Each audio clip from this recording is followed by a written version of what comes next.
So, yeah, you guys, sometimes it can be difficult to discern what are your thoughts and feelings versus the Holy Spirit speaking to you and Him placing some sort of feeling within you, like a gut feeling, to do something or not to do something.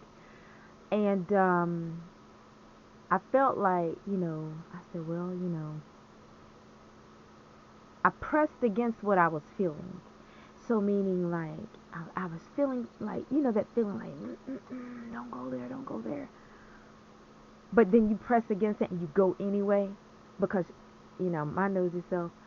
And then when I looked, I saw that, and I didn't have a good feeling about it. That's the thing about it, you guys. I had a gut feeling that that could have been somebody waiting for me to come over there. I didn't see anybody. Of course, you're not going to see anybody. And if it is a trick of the devil, you're definitely not going to see the devil because we know the devil hides himself. But you guys, I just thought I would share that with you all because you know, just to be on your P's and Q's. And I'm actually, to be honest, I'm glad that I saw that. I'm not saying one way or the other that that was any ill intent. It could have been somebody just left their vehicle there, or maybe they worked at one of the shops that had closed, and but it didn't make sense for the it just didn't make sense for it to be parked there.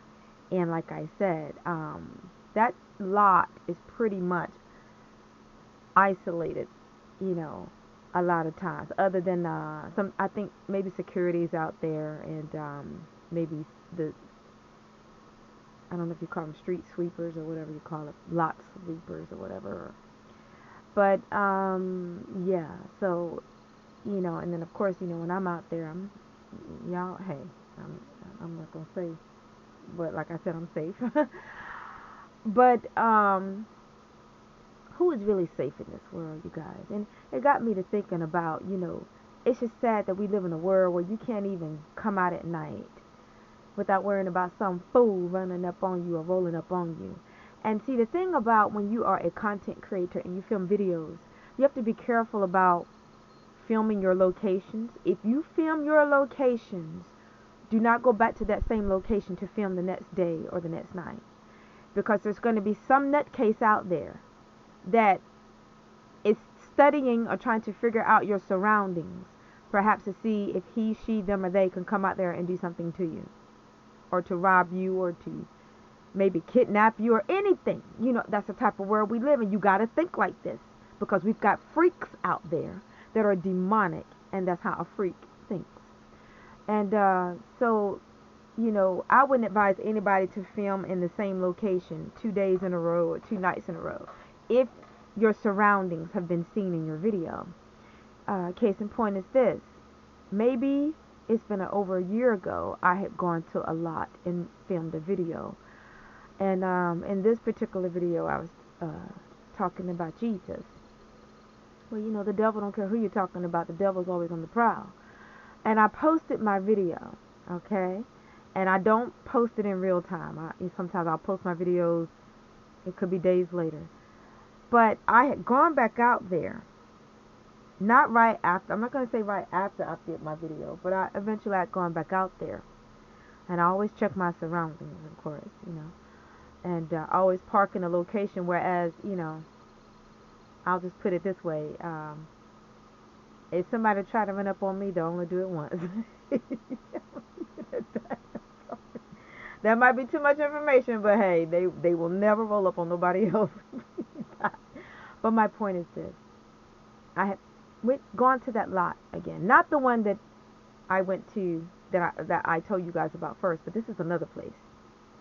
And it's the way that the lot is designed is very easy to figure out where somebody is, because I don't know of anybody else that has this design in their parking lot, this particular design, and it showed on my video, my previous video.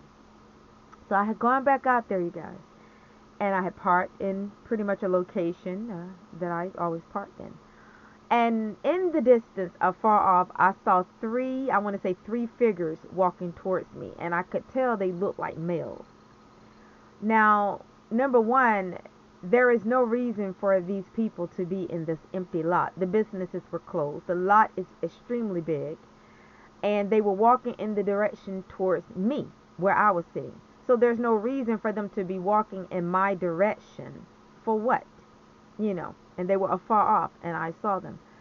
And of course, I'm highly intuitive, very perceptive, and I can read energy. And sometimes even before a person get to you, you already know they're up to no good. So what did I do? I looked away, I started my vehicle, and I drove off. And when I drove off, I looked back. And when I looked back, they had stopped walking a little bit and were kind of just circling around. My thought is, why did you stop walking when you saw me pull off? And just start kind of just standing there circling, or, just kind of looking at maybe each other. And yeah, because they were up to no good. And so what it was, evidently they had seen my video and saw the design that was in the parking lot. So they knew where I was filming. So they probably figured, well, we'll go out there to see if the person is out there filming. And if so, they'll try to come out there and perhaps try to rob me or anything or something like that. I pity the fool. I pity the fool. And I'm going to leave it at that. Because people act like, never mind, I don't want to talk too much on this video. I'll just say something. They act like folks won't send them somewhere else. But anyway, I'm going to leave it at that. I have to be careful what I say on my video. But,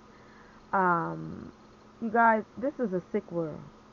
Jesus is coming. All I can say is get right, church, and let's go home. In my grandparents' day, and probably their mothers and fathers' day, people could sleep on their front porches. In the summertime when it's really hot, they could sleep on their front porches. There was a time when people didn't have to lock their doors at night. There was a time when people could probably invite perfect strangers into their homes if they didn't have anywhere to stay or sleep at that particular night. Especially for those that live in the South, and for those that are familiar with Southern hospitality, that's a thing of the past, and it has to be, because we live in a world now where folks will literally cut your throat. They will literally grin in your face. They will act like they need help, and do you call it a decoy or whatever, or something like that? I don't know. And then they will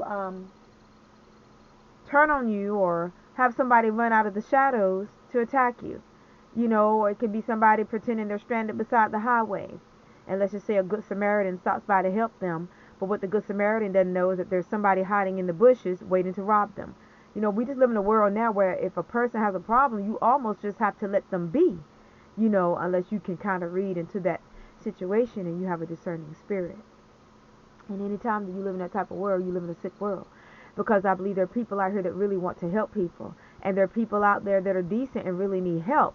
But the thing is discerning between who's the good guy and who's the bad guy, who's the good girl and the bad girl, and you really just have to listen for the voice of the Holy Spirit and allow the Lord to order your steps, because you don't want to help the wrong person, and then you don't want to place yourself in harm's way, and then you don't want people to take advantage of you, and then you don't want people asking you for money, and they might have $100,000 in their bank account, but they're just dressed up like they're homeless. They're just dressed up like they're poor, walking up and down the streets with a sign, and they got $100,000 in their bank account, and you might not have but $2 in yours, and you're out there giving them your last $20 bill and don't even know what they have going on, because, well, they probably hoodwinked and bamboozled so many people. That's how they got that $100,000. I'm just using that as an example, you guys, but it's what's real in the world today. And it's almost like you don't know who to help nowadays, And so I would just say, I just used that as an example. I made that up. But I'm just saying, you just have to listen for the voice of the Holy Spirit. It's kind of like people, they call them scammers. People that will act like they need money, and then when you look, they go and get in a BMW and drive off. Or they go and get in a Lexus and drive off. That's game right there. That's disgusting. People like that, to me, are disgusting.